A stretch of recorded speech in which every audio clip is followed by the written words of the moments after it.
I think it's harder and harder to be the average Joe in tango today than it was 10 years ago. I definitely did get my fair share of dancing with very good followers in the beginning. And that definitely did help me. Do you think that's changed? Do you think like more followers are pickier than ever? All right, to be a good leader, you should be able to dance with any follower. Doesn't matter who they are. That's what a good leader is. But then, shouldn't it be flipped the opposite way, which then therein lies the hypocrisy? Shouldn't, if you are a good follower, be able to dance with any leader? Sometimes, doing all this tango stuff, it's pretty tough because, we're doing a lot, like whether it be dancing with people who are sitting out, being community oriented. Sometimes it wears down on me, man. Yeah, I think as a guy, you quickly realize that tango in the beginning is great as a guy because you have one, a surplus of women, usually in most cases, a surplus of women. And two, you have, because there's a surplus of women, you are more valued as a guy because you're just like one of the rare commodities now in the scene. And just because of that dynamic, it brings a lot of, I guess, prestige in the beginning as a guy. To be a guy in tango, if you are a really desirable guy, it is the best. But how many people are truly desirable men in tango? Yeah. That's kind of like what I want to talk about, right? It's like how many, I mean, sure you can go like, oh yeah, like that person like has a line of women waiting to dance with them. That guy can you don't ever have to worry about getting into a marathon because the wait list is always for, women and followers and so you're never sitting out for too many like tandas. You're never at a night where you just sat all the whole night. And I think all of these experiences, although some of them are generally true towards men, most of them apply towards men that are the exception rather than the rule. Yeah, like you mean like the top 5%, top 10%, right? Not like the average Joe. Right. I think it's harder and harder to be the average Joe in tango today than it was 10 years ago. Yeah, I'll say I think in general it's hard to be the average Joe because you're working hard to get out of being average because it's almost like you're only rewarded when you're excellent. You're not rewarded when you're average or good. That's like nowadays people just say, oh, they're mid, right? As a disparaging comment. Yeah. That's like, dude, what's wrong about being mid? You're middle of the pack. Yeah, like that's to me, that's winning. Mid is surviving, it's winning, right? You're not on the downslope. You have an upward trajectory. You're there. You're competitive. It's you're not exceptional. But yeah, and I get it. Everyone has an idea of what winning is. To me, average isn't bad. Average is average, right? But we take average and we make such a disparaging comment on it, and it sucks. When you think about the average guy's tango experience, do you think that has gotten easier over time in tango since we've seen it, or do you think it's progressively gotten harder? Like in terms of getting dances, in terms of learning, in terms of, I don't know, getting invited to certain things or being part of the community as a whole? I think it's getting harder. And the reason why I say that is because, I think a lot of people might say, oh, tango's still kind of niche, but I think it's actually, I see it as actually growing. It's a slow grind, but I don't really see that it's growing. And now it's, when you talk about the top of the pack, it might be like 10 guys, 12 guys, and now that 12 guys turn into 20 guys. So it's like, so now there's more people, and it's hard. You have to pass more guys to get into that upper echelon. I see. And so I think it's a lot harder because now people just really look at the top 20 guys or the top 30 guys or whatever that number is, and it's almost like they only have eyes for them, and there's more people who have eyes for them, and it's harder just to be average because I think there's way less benefits because. I think it's almost like the Instagram effect. like everyone sees like the filtered life, the amazing life of Yeah. all these rich people and everything, and you don't see average Joe Instagram, No. you know, and It's not interesting. and like and then it's hard because all you do is you see more people being successful, and you're like, God dang, like I'm working real hard, like how do I get there? How do I get my yacht? Yeah, I don't know. Coming from somebody, and I acknowledge that I'm most likely part of the 1% of men in tango, and I will say my experience. There is more of a responsibility as I grow older in the tango scene, whereas like I feel more and more pressure to have to satisfy, you know, dancing with so many different people and Yeah, because you're expected to be a role model now. It's like you're not just like you can't just be a good dancer. You're expected to like do more for the community. It's like it's like you're the Obi-Wan Kenobi. Like you're our only hope. You know, like people like whether you like it or not, people placed all these ideas on you to like you're like the reluctant hero. Or like you didn't ask for the job, but everyone put you at that job. At least that's how I feel. I see. I mean, do you feel that way? Like I'm Maximus in the Gladiator. Like I didn't want to be the emperor, but because the emperor is kind of tainted, we need you as a hardworking soldier that can fight and represent the country. And be the people's hero. Like you didn't. It's like you didn't want to be, but like you just had to step to the plate because everyone expected you to be. Interesting. And in a sense, because you have the ability to do so, like people expect more of it from you because you have the ability to do so. Yeah. Like they're not going to ask average Joe to save the community because it's like, oh, that guy doesn't have the abilities. But then they're going to ask like Derek to save the community because like, oh, Derek's good, he's nice, he's like, he dances with everybody. We just need another Derek. But until another Derek shows up, we just got one. So we just got to like, really work him to his bone and like get the most out of him. That's how I feel sometimes. I try to dance with most people. I'm not going to sit here and say I dance with everybody. I try to dance with a good amount of people. Do I have my biases? Of course. I think we all do. I don't know. It's tough because now it weighs heavier on me now more than ever. When I see a lot of people sitting out, I feel like, I know it's not supposed to be on the burden of me, but I feel like it is. Like it feels like I have to be, like I can't sit out. In no way can I sit out this time if there's all these people sitting out. Like I can't rest. Like I have to just keep powering through. Like I feel like I have a bigger burden of responsibility, and maybe that just comes with the territory. Yeah. So here's a question: did someone place that burden on you, or do you just feel like it should be you? I don't think anyone placed it on me. I just feel I guess I feel internally like a weight on my shoulders. For me, it wasn't placed upon me per se, but it was kind of initiated for me. Like I remember organizers would come up to me like, "Hey, Rob, can you dance with this person? Oh, hey, they haven't danced for a while. Hey, can you dance with this person?" And next thing you know, because I did it a few times, and then like the exception became the rule. And now it's like, okay.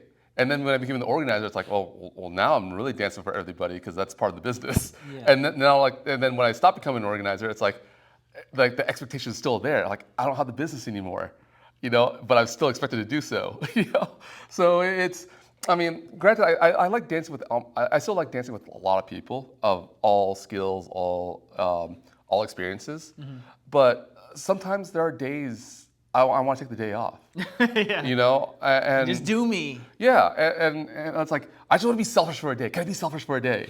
And sometimes I feel like I can't because I've already built this reputation of being like the Ned Flanders of tango. Ned Flanders. Like howdy ho neighbor, like I just need to grow that mustache. Oh my god, is your Halloween costume? No, in a sense, like I mean, I joke about it, but like in a sense, like I'm not the Al Bundy. I'm more like a Ned Flanders, I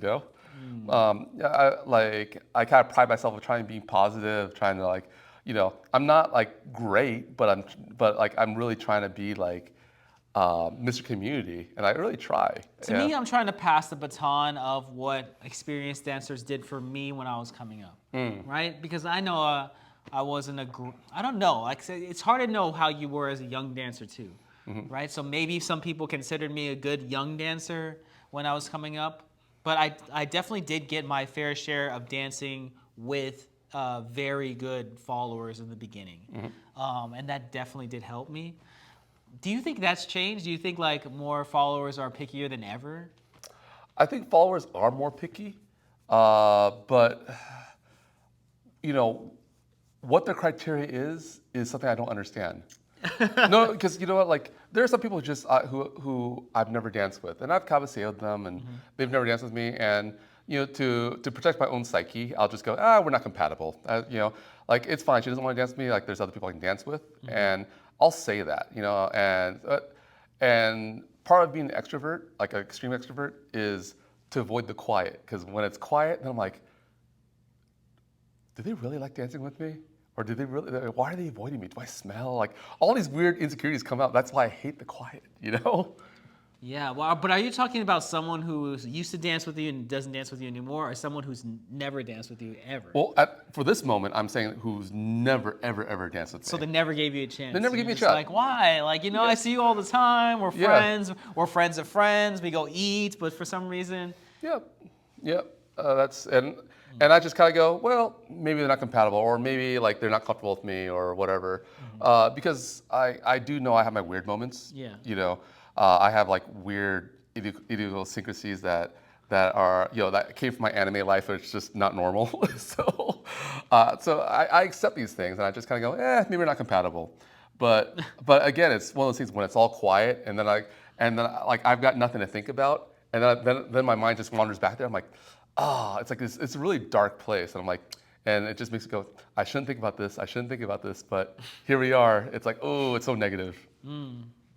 it's interesting because what it makes me think of, because we're both primarily tango leaders, that there is, in a sense, like a form of hypocrisy where it's like, all right, to be a good leader, you should be able to dance with any follower. Doesn't matter who they are. That's what a good leader is. But then, shouldn't it be flipped the opposite way, which then therein lies the hypocrisy? Shouldn't, if you're a good follower, be able to dance with any leader, right? If we flip it in reverse.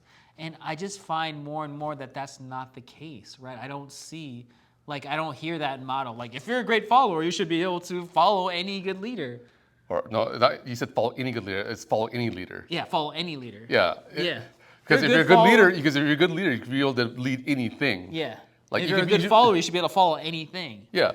No, I don't hear that. I don't hear that at all. No. But it's more like, oh, they're too dangerous. They might crash me. I'm worried. Yeah. So see, and here's the thing. One, I accept that. I accept that because like technically I'm more conservative than I'm liberal.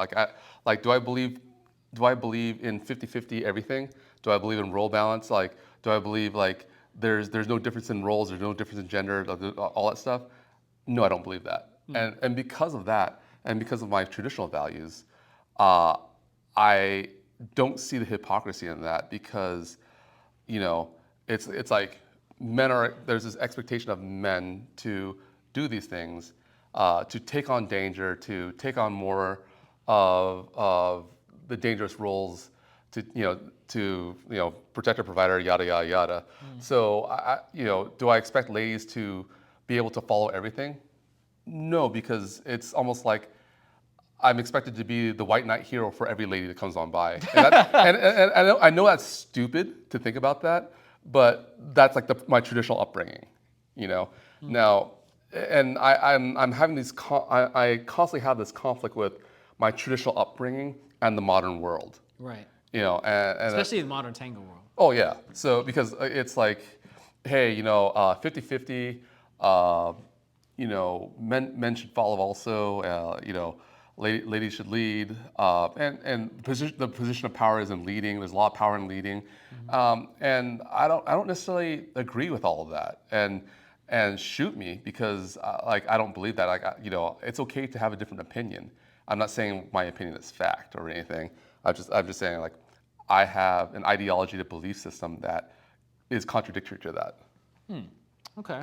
I think for me, it's just it might boil down to the respect thing in some way, where it's like, I think that's in some way, shape, or form, when you make that kind of thing like, oh, leaders should be able to lead anything, that's kind of like, there's not a respect for like, well, what about the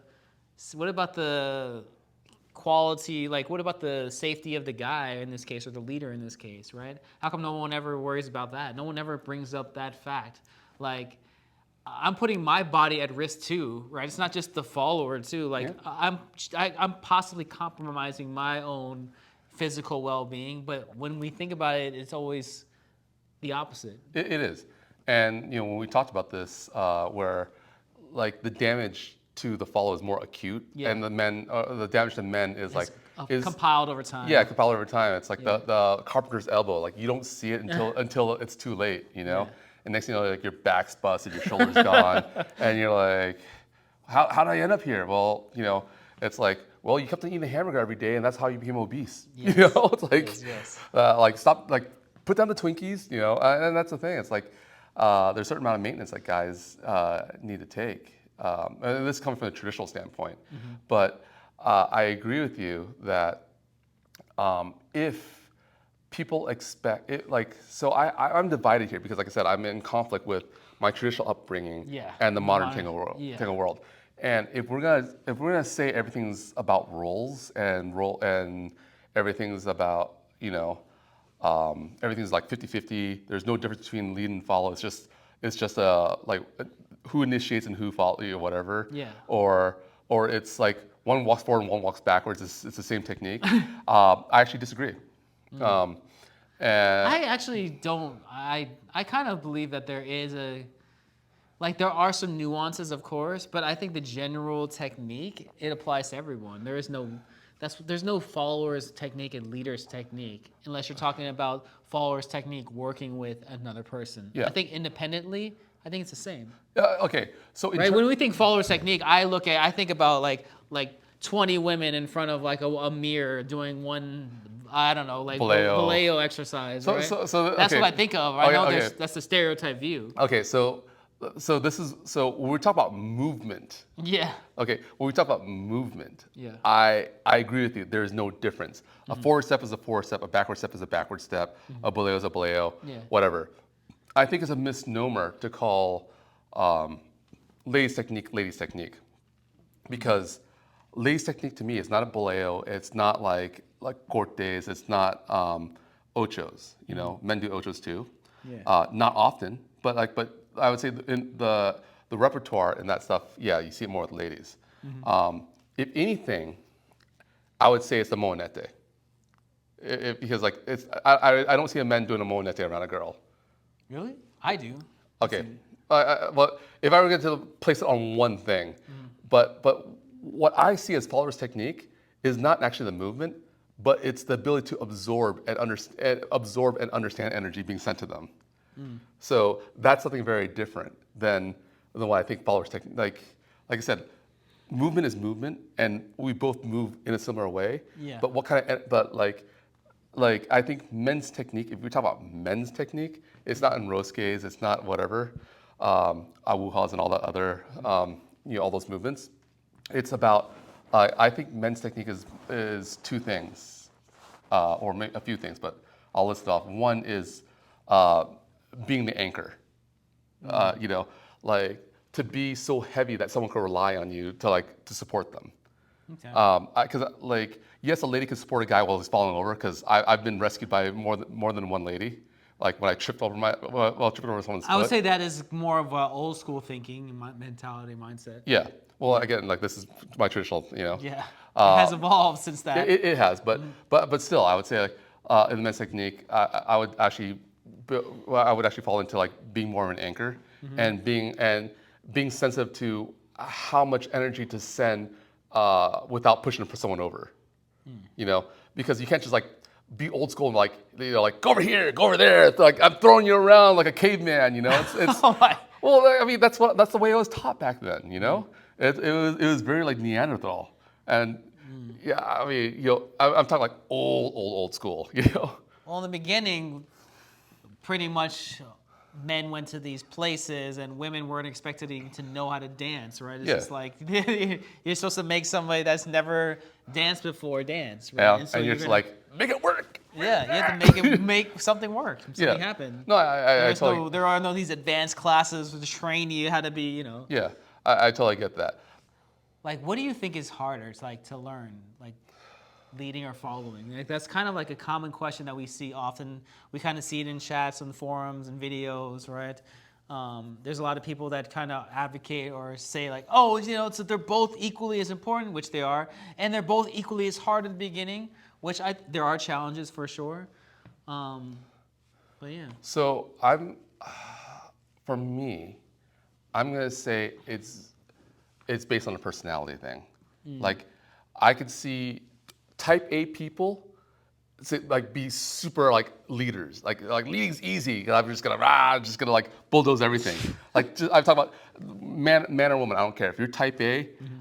Like I see leading being very easy and following being very hard because like they're not gonna be, they're not gonna sit there and like try to reason and listen, and that's not their part of their personality type. Okay. For me, like I've always been like more of a passive person, so leading has always been really hard for me. Like I mean, I think I've mentioned before that one of the reasons that I love tango is because it taught me how to be assertive, and so leading has always been very hard for me because I didn't have an assertive bone in my body. Like I didn't have a role. Like my brother was a role model of being macho, but like it wasn't like I spent a lot of time with my brother, and my dad was always doing stuff, so like I didn't spend a lot of time with my dad. Yeah. But generally, yeah, like I didn't have a nurturing role model to show me how to be assertive. So I generally I hung around ladies all the time, and so I learned how to be very passive, like traditional ladies. Sorry. So I learned how to be very passive. I learned how to be very complimentary and be very social and pick up on some social cues that So for me, I felt like, even though I'm terrible at following, I felt like I'm more naturally inclined to follow than I am to lead, just because of my personality. That's interesting that you break it down that way. I think that there are definitely sets of skills that are very important for certain, especially the beginning stages, whether you lead or follow. I think the resentment is from both sides when we see a lot of bickering back and forth, is that one side always downplaying the other side, right? Whether you're a leader and you're downplaying the difficulty of following, or if you're a follower and you're downplaying the difficulty as a leader. Yeah, and I think that also it's perpetuated in the class too, because I've been to some beginners classes where a lady's like, "What am I supposed to do? Oh, just follow." It's like, Yeah. And like how discouraging is that? Like what like ladies go in there and like, what do they pay $25 for? Yeah, just follow. Just follow. Like just go and be a crash test dummy. You're here to be a crash test dummy, and you're paying us $25 to do so. Yeah. Like that's kind of rude. But so I get that that's a terrible.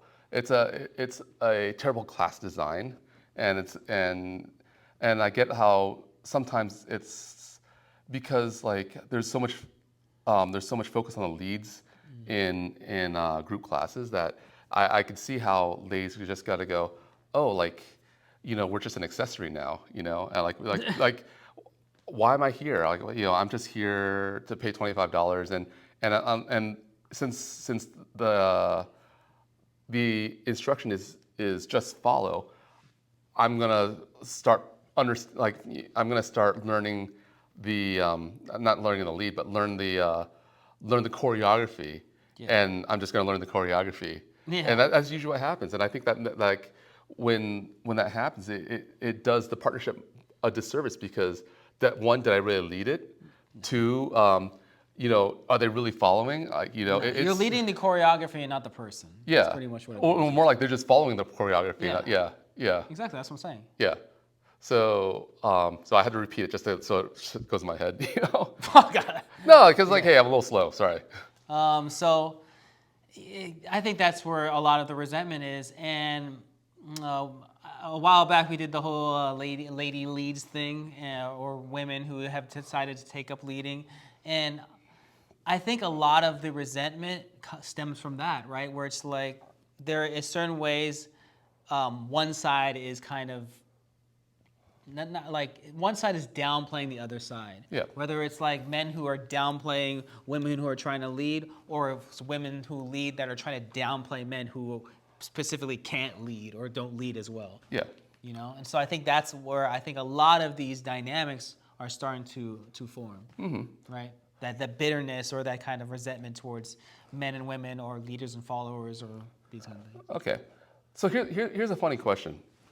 And maybe I'm going off the rails on this one, but can somebody, like, is it possible to raise yourself without cutting someone else down in tango? You know, no, because like, okay, let's take like the general argument that I see a lot, which is, men, you're in the position of power. You should do blah blah blah blah. You know, you don't know how much power you have. You have the ability to change the world and whatever. You know. Yeah. Do I have the ability to change the world? No, not really. You One know. step at a time. Yeah. Yeah. Maybe. Okay. But it's a slow grind. Yeah. And then on the flip side, guys are like, blah blah. You know, ladies have so much power through rejection. They like you know, you have the keys to shape the community through rejection. Why don't you reject more? You know, and so it goes both ways, and it's like, so I mean, like, is there like a happy medium where we both could raise the community without cutting the other side down? That's a tough one. Like, I don't know. Because to bring attention to something else, usually you have to disparage something else, right? That's kind of how light gets shown on you. Yeah. Right. Unfortunately. Well, can we show it and also at the same time show that we are at fault too? Like both sides are at fault. So let's work together and clean it. Like, both sides are clearly at fault in this situation, especially for the I would say the decline of men in tango. Right. I think there are clear faults on both sides here, and I think it's actually a very alarming scenario that a lot of people aren't really talking about. Okay, but okay. So what should we be talking about? We should be talking about really what can we do to get more men into social dance. Okay. I think that is important. I think men have to recommend other men. I think men have to kind of put it out in the atmosphere and change their perception of what masculinity can be, and especially in dancing and especially in tango. I think if men actually banded together more, I think we could actually get more achievements done. But also, that would have to come from a little bit of support from ladies. Support, yes, from the ladies' side. I don't think it could be done alone. Okay, so here's a funny thing. I just thought about this. Like, I think like the word brotherhood and sisterhood comes up a lot, especially in like this kind of stuff. Yes. You know, I feel like the bonds I have with men in tango are pretty darn strong. Like we've suffered like with you, band of brothers. Yeah, like I feel like we've been through the same foxhole. We've been through the like we're going through the campaign. We're marching through Europe, whatever. You know, I feel like men have this like even the worst men. We're all fraternity brothers. Yeah, they're. Yeah, because it's like even the guys I don't like, it's like I still have that respect for them. They're still out there trying. They're still even if they're on the wrong road, at least like I give them props for trying, and they're out there. And this is why I said we need support from women, because on the other side of it, you hear so many like complaints like, how come these guys don't get any better? They've been dancing for 20 years and there's the same dance, and so like. I'm not saying that's false. I have seen people like that. But isn't there a way to support growth maybe in a different way instead of the I resentment factor? Yeah. I think, like, why can't you just be better, dang it? Well, like this is the hard part, because one part we talked about bringing shame back. Yes. I mean, like, because for me, like I am highly motivated by shame. Yeah. Maybe that's because like I've got an evil mother, like Asian, like Dragon Mom, you know. But like I'm very motivated by shame, but I understand that that doesn't work for everybody. There's a lot of guys who want to be better, but they Don't don't wanna want embarrass to. themselves. Yeah, they don't want to fail in front of a girl. It doesn't because like regardless, there's always a level of attraction to some lady, you know. I mean, I don't want to embarrass myself in front of a front lady, you know, especially someone that I like. Oh, she's cute, you know. Yeah. I don't want to embarrass myself in front of some. I mean, That's fair. you know. So, like, if there's something I really want to like, and especially in the beginning where you're like, oh, I gotta have my super move. Like, yeah, I gotta work my super move, you know, until you realize there is no super move. Yeah. But that's part of the men's mentality in the very beginning where it's like you think like there's that super move, like if I just did that one thing, I could rule the world, you know? No. Get that back saccada. You and the back saccada. Hey, because I was chasing back saccadas for a long time, you know? Until I realized like it is useless. It was a lot that we unpacked here in terms of this hypocrisy or the man experience again, male experience, or the kind of declining rates we're seeing in terms of men in tango, at least from our perspective. But yeah, let us know what you think about some of these topics we brought in this video, and yeah, we'd love to see it in the comments, and we will catch you on the next. Thank you for joining us for this episode of Left Foot, Right Foot. Don't forget to click the subscribe button and notification bell to keep up to us in our latest content. Yeah, it really goes a long way. We've come a long way so far, and we really appreciate everyone's support in helping us grow this channel and all supporting our lifelong path of really getting social dancing out there and allowing other people to find their way to Argentine Tango.